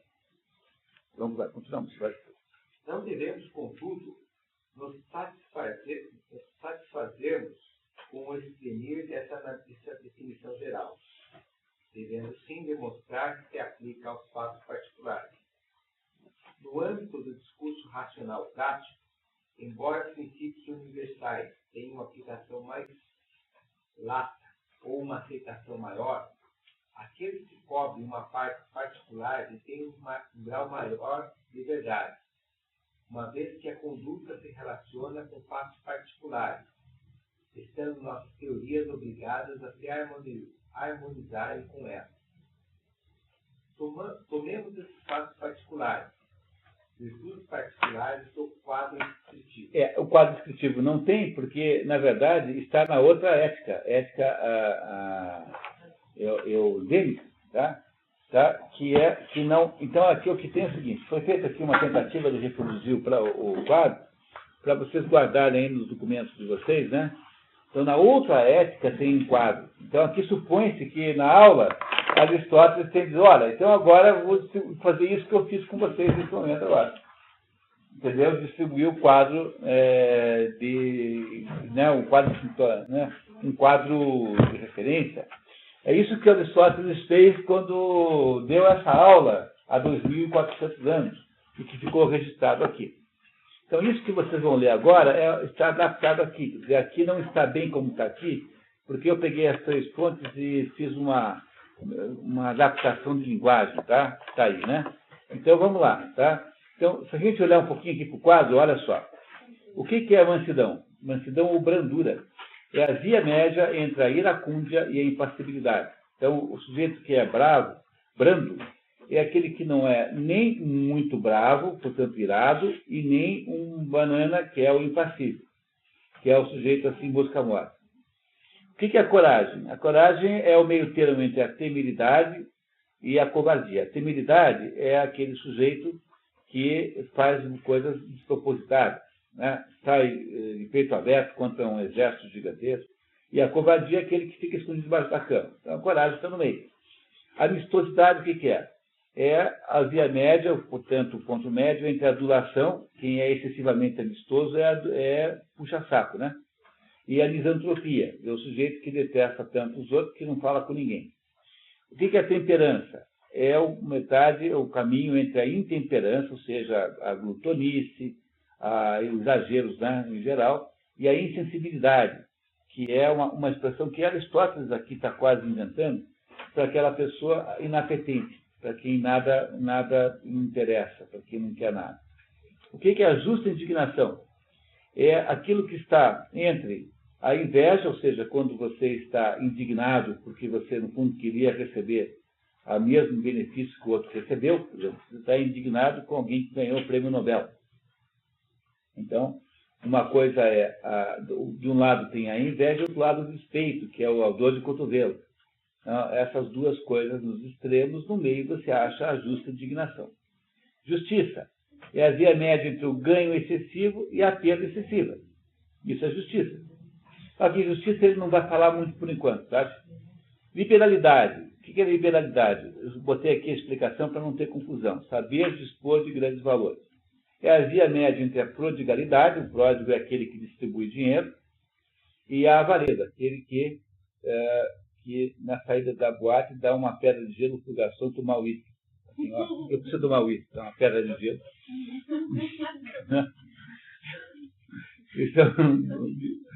A magnificência é saber dispor de valores pequenos. É a via média entre a ostentação, ou seja, uma pessoa que tem uma certa vulgaridade, e a mesquinhez, que é aquele sujeito que anda, né, com aquela mesquinhez, o sujeito que anda com o sapato com a boca aberta, assim, feito jacaré, porque não quer comprar outro. Tá? É desse jeito. Tá? Veracidade, é quando eu compro sapato novo. Quando começa a virar assim, dobrar, eu vou lá, entro na loja e saio com outro sapato novo. Veracidade é a via média entre a jactância, que é a jactância falar-se de si próprio, né? Quer dizer, jactar-se, alegar grandes obras, e a falsa modéstia. Ah, não, eu não sou nada, não, que é isso, não, foram vocês o público que interessa. Amabilidade é a via média entre a irascibilidade, ou seja, aquele que está sempre bravecido, e a apatia, que é aquela incapacidade de sentir qualquer coisa. A amabilidade no convívio social está entre a bufonaria, que é o sujeito chato que fica o tempo todo, né, como se fosse um bufão, querendo aparecer, e muito saliente, e o sujeito que é enfadonho, ou seja, aquele chato que ninguém convida para a festa, né, naturalmente. O recato está entre a impudência, ou seja, a excessiva manifestação pessoal, e o acanhamento. O acanhamento já é um excesso de recato. Né? E a magnanimidade, grandeza de alma, está entre a pretensão, do sujeito que fica o tempo todo dizendo que é muito isso, muito aquilo, e a estreiteza de alma, que é uma espécie de pobreza pessoal. Aqui tem, portanto, 3 exemplos do que Aristóteles... Ele vai falar desses exemplos de seguida aqui agora. Talvez os nomes não sejam sempre os mesmos, tá? Porque eu adaptei um pouquinho. Mas, no fundo, é isso. Compreenderam o que é que ele chama de virtude? Tá? É isso que ele chama de virtude. Ficou bem claro, né? Virtude moral. Moral, porque também tem a virtude intelectual, que é muito diferente. Continuamos, então, Aberto. Vamos lá, por favor. Com respeito ao medo e à autoconfiança, a mediania é a coragem. O homem que se excede nesse temor não é designado por nenhum nome específico, sendo esse o caso de muitas virtudes ilícitas. Aquele que se excede na autoconfiança é temerário. Aquele que se excede no medo e é deficiente em autoconfiança é covarde. Com respeito aos prazeres e dores, não todos eles, em um grau inferior com respeito às dores, a mediania é a temperança, o excesso, o desregramento. Indivíduos que sofrem de deficiência no gozo dos prazeres são raros e, consequentemente, também não foi atribuído um nome a esse caráter ou temperamento, embora o possamos chamar de insensível. Porque como a tendência aos prazeres é muito forte, é muito difícil achar alguém que não queira ter nenhum. Então, ele tem dificuldade de dar esse nome, porque não há nome para isso. Então, ele chama de insensível aquela pessoa que é incapaz de ouvir uma música, incapaz de experimentar um doce gostoso, incapaz de se interessar por um pôr de sol, uma pessoa assim, de uma apatia existencial, que é difícil de encontrar, porque no normal é que as pessoas se interessem por prazer. Tá? Então, é um estado patológico muito específico. No que tange a dar de ter dinheiro, a mediania é a generosidade, o excesso a prodigalidade e a deficiência a mesquinhez. Mas o indivíduo pródigo e o indivíduo mesquinho são excessivos e carentes de maneiras opostas entre si. O pródigo se excede no dar e é deficiente no obter, enquanto o mesquinho se excede no obter e é deficiente Sim, não dá. Você não pode querer passar a vida ganhando todas e nem passar a vida perdendo todas. Então tem que ter um ponto no meio. Senão não dá. Essa é a teoria moral de Aristóteles. Vocês aqui entendendo isso, entendem o resto do livro. Sob o ponto de vista moral. Né? Depois virão as virtudes intelectuais diferentes. De momento, escrevemos essas qualidades de modo delineado e breve, que basta para o objetivo em pauta. Entretanto, serão definidos com mais precisão mais tarde. Há também outras disposições em relação ao dinheiro, a saber, o modo de observar a mediania que chamamos de magnificência, o indivíduo magnificente, não tem não a existência é diferente do generoso, visto que lida com grandes somas, enquanto esse último lida com pequenos.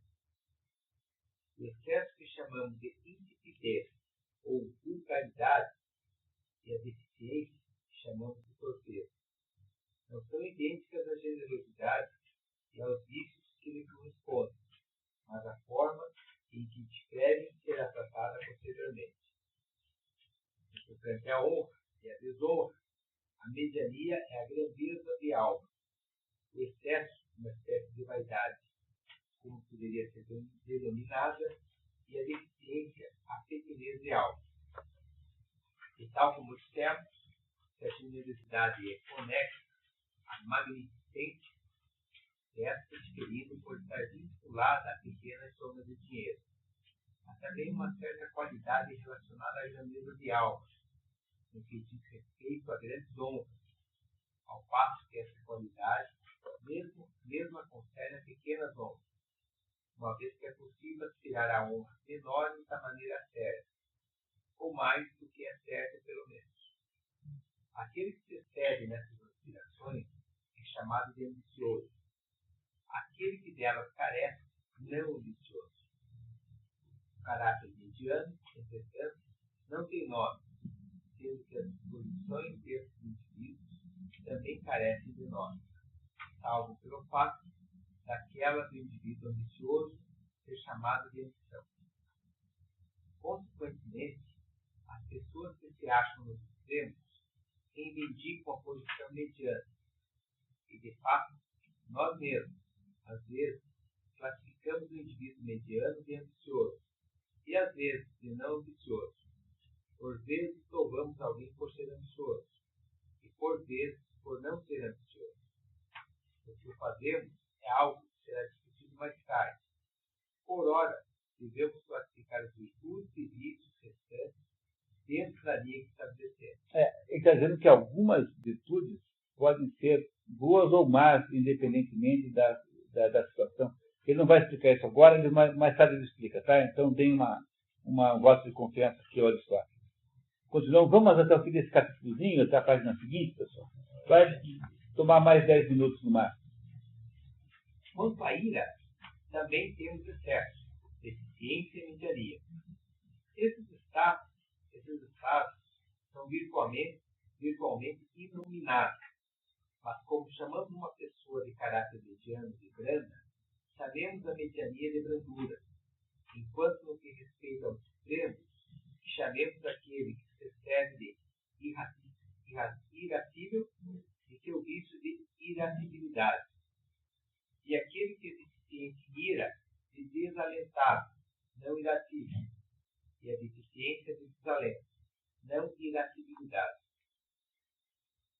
Há também 3 outros modos de observar a mediania, que apresentam uma certa semelhança mútua, ainda que sejam diferentes. Todos os 3 têm a ver com a permuta de palavras e ações, mas diferem no fato de um dizer respeito à verdade do discurso e da conduta, enquanto os outros 2 dizem respeito à amenidade. Considerando-se esta, em suas 2 modalidades, a amenidade presente no entretenimento social e a amenidade nos assuntos gerais da vida. Há 2 tipos de amenidade, tá? Devemos então também discutir essas qualidades, de modo a melhor definir que em todas as coisas a observância da mediania é louvável, enquanto os extremos não são nem corretos nem louváveis, mas repreensíveis.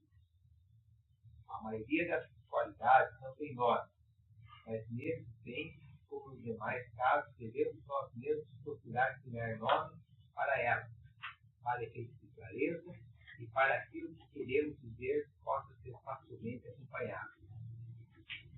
No que toca à verdade, o caráter mediano pode ser chamado de veraz, e a mediania, veracidade. A veleidade ou afetação, sob a forma de exagero, é a ostentação, e aquele que a possui, o ostentador. Sob a forma de atenuação, autodepreciação, e aquele que a possui, autodepreciador. Essa é aquela regra que Sócrates inventou, de que a honestidade intelectual é você nunca alegar que sabe aquilo que você não sabe, mas também não se deve nunca alegar que você não sabe aquilo que você sabe. Entenderam? Que é que é a mesma coisa que está dizendo aqui. Então, o que é a honestidade intelectual? É o meio termo entre a alegação do que não se sabe e a não alegação daquilo que se sabe. Fez sentido, né? Tá? É uma regra que Sócrates estabeleceu. No que respeita à amenidade, entre experimento social, o caráter mediano é espirituoso e a disposição mediana é espirituosidade. O excesso é a bufonaria, e aquele que advém, bufão. Enquanto que aquele que é deficiente pode ser chamado de rude e sua disposição poder. É numa festa é tão chato o sujeito que fica dando seu pé e é inconveniente e fica tentando dirigir a festa com bobagens, etc., quanto aquele com quem você não consegue trocar duas palavras. Então, quem é que é a espirituosidade? É aquele sujeito que está no meio termo entre essas duas coisas. Entre o chato prepotente, né, e o sujeito que é introvertido ao ponto de não poder conversar com você. No que se refere à amenidade geral na vida, o indivíduo que é amável da maneira apropriada é amistoso e a mediania é a amistosidade. Aquele que se excede, se não movido por interesse, é obsequioso. Se cai no excesso por interesse próprio, é um bajulador. Aquele que é deficiente em amenidade geral e desagradável em todos os seus assuntos da vida, pode ser classificado como uma pessoa hostil e mal-humorada. Então, na vida social, o que é excessivamente cortês, ou é um bajulador, ou é um obsequioso, aqui foi traduzido assim. Ou, do outro lado, é um sujeito hostil, mal-humorado. É o Alceste, o misantropo. Tipicamente é o misantropo. É isso. Há também modos de observar uma mediania na esfera das paixões em relação a elas, pois igualmente no domínio das paixões nos referimos a um indivíduo como moderado e a um outro como excessivo. Por exemplo, o homem acanhado, cujo recato faz envergonhar-se por tudo, enquanto aquele que é deficiente em vergonha ou não tem vergonha de coisa alguma é desavergonhado. E o homem de caráter mediano, recatado. O recatado é o meio termo entre o desavergonhado total e o envergonhado total. Então, tem no meio, os dois têm alguma coisa que é o certo. Outro sim, a justa inclinação constitui a mediania entre a inveja e a malevolência. E essas qualidades concernem a dor e ao prazer experimentado diante da sorte dos próprios semelhantes. O indivíduo indignado com a justiça se desgosta com a boa sorte imerecida.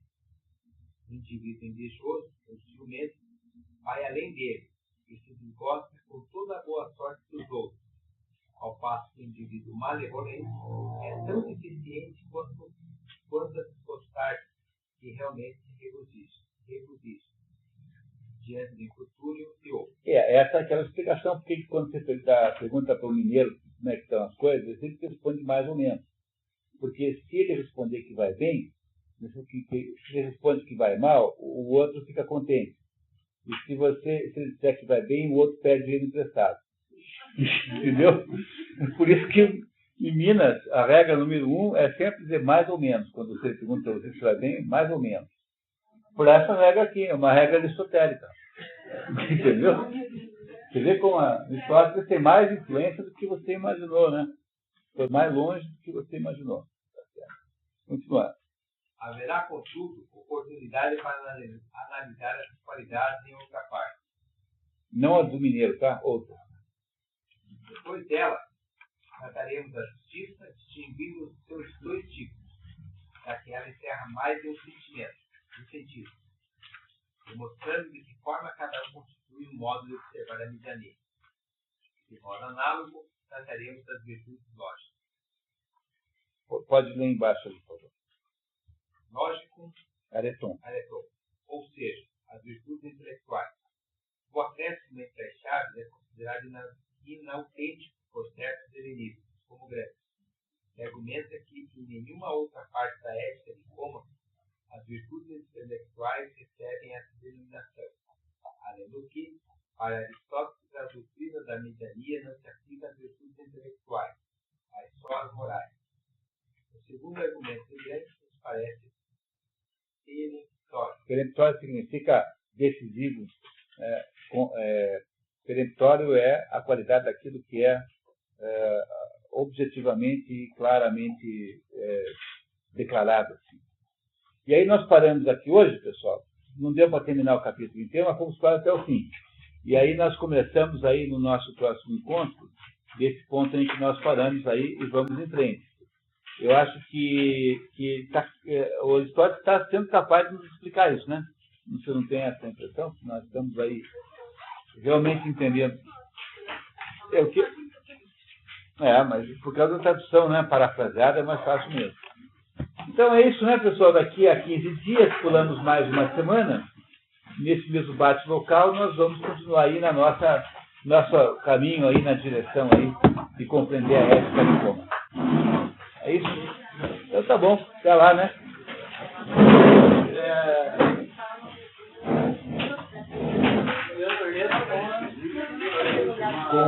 Com a escodinata.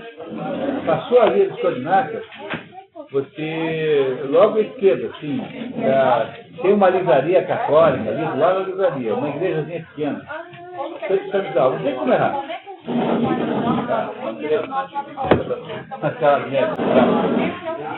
Então, tranquilo? Mais ou menos, com relação a isso aí, você faz muitas questões de competição, liberação e tal. Eu acho que em alguns lugares que falam um pouco mais dessas diferenças. No meu livro tem um capítulo, Economia do Mar. No meu livro tem um capítulo, mas eu acho que você vai achar alguma coisa nos liberais, né? No Ludwig von Mises. Porque no fundo é essa proposição liberal mais segura de todas. Isso que a gente chama de competição é alguma coisa que é necessária para melhorar o processo cooperativo. Porque a sociedade é necessariamente cooperativa.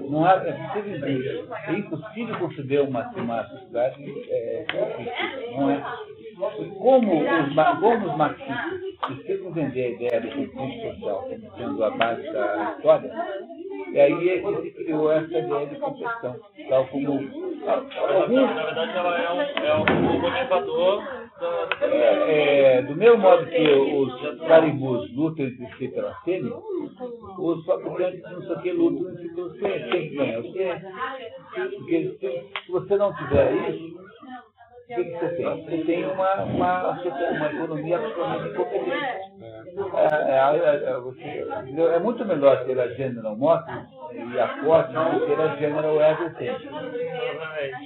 Porque a General Everything faz uma meta gigantesca, por exemplo, que quer que empurra isso que não pode nem falar.